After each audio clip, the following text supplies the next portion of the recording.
Portant réforme foncière. En tant que tel, quels sont les mobiles qui ont prévalu, qui vous ont poussé à proposer une telle proposition de loi? Merci pour cette bonne question.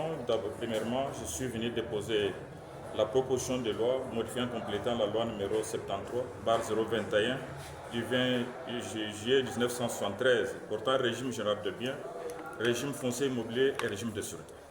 Comme vous le savez bien, lors de la présentation du programme du gouvernement par Madame la Première ministre, j'ai pu comprendre cette grande réforme qui a été débattue dans la législature passée, qui a été portée par l'ancien ministre des Affaires foncières Mulendo, a été mise dans les oubliettes de l'histoire. C'est ce qui m'a invité moi-même personnellement. Je me suis invité au débat pour la faire une proposition et venir la déposer aujourd'hui. Comme vous le savez bien, il faut noter que cette proposition n'est pas la résultante de l'instantanéité. Elle découle de nombreuses consultations impliquant les acteurs publics et privés et même de la société civile. Dois-je encore rappeler que la proposition que nous déposons aujourd'hui n'insère pas dans ces innovations la question de l'allongement de la durée de la concession ordinaire en une année 20, comme l'avaient prétendu dire certaines personnes de mauvaise foi sur les réseaux sociaux, dans la perspective de discréditer d'abord les textes ou les diaboliser et ainsi saper dolosivement l'image du ministre Mulendo qui était le porteur de cette grande réforme qu'il a même défendue devant l'Assemblée nationale. Il faut aussi noter que dans cette réforme que nous venons de déposer sur la proposition, dans son actif, nous pouvons compter plusieurs innovations qui demeurent encore intactes, comme par exemple la question des options fondamentales relatives à la jouissance, les cas des droits fonciers, et à assurer dans la protection juridique de tous les biens de l'État, les biens publics de l'État qui restent inaliénables, imprescriptibles.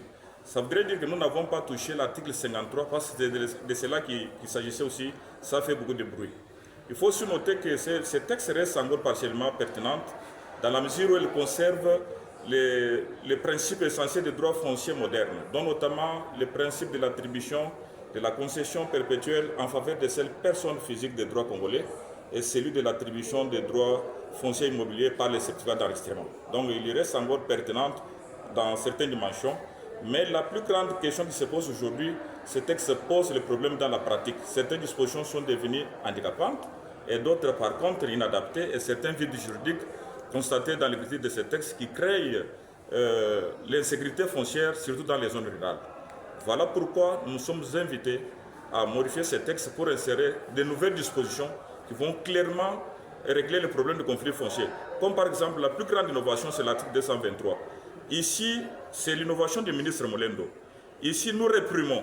Ce n'est pas nous, c'est la loi qui réprime tous les méfaits, tous les actes commis par les conservateurs des titres immobiliers, les chefs de division et tous les agents sous leur autorité pour les actes posés dans l'exercice de leurs fonctions. Donc cet article, lorsqu'il sera voté, lorsque la loi sera votée, va régler les conflits fonciers dans toute la République. Voilà la grande question qui m'a amené aujourd'hui pour déposer cette réforme.